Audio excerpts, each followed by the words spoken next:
ɓurɗo windere. bismillahi puɗɗortomi so yettude geno toɓɗomi mandatmi ko ibnu adnan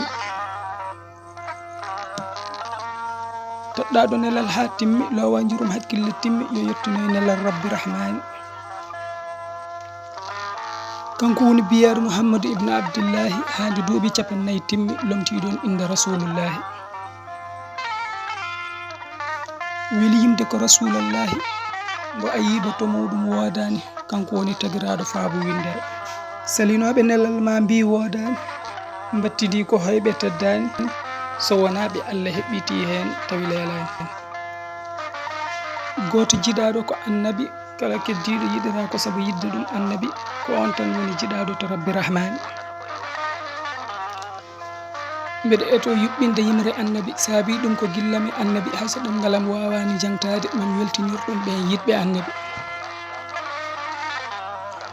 mi ñaguima rabbi rahmani yo waɗe ɓerɗe men yidde annabi ha latoɗen dañɓe ɓe coyani.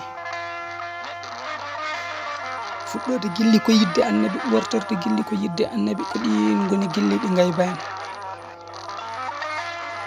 tawde en jiyani annabi te eɗen jiiɗi ñemtinde annabi wadde timtoɗen e ceerno Tidiani.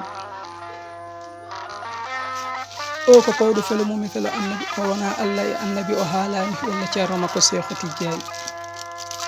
so aɗa yiiɗi ñemtinde annabi ko laaɓi tunwani wadde tinno waɗ timtorgal maɗo ceerno Tidiani.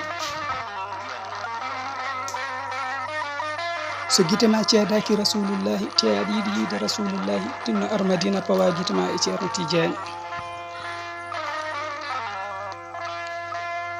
mi wonani e mantude ceerno Tidiani kono ko yeruji dokkat mami e jikkoji rasulullahi.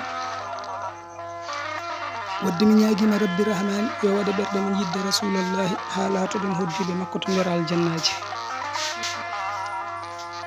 amin amin ya barke on mo nelal muɗum hay makko heddani.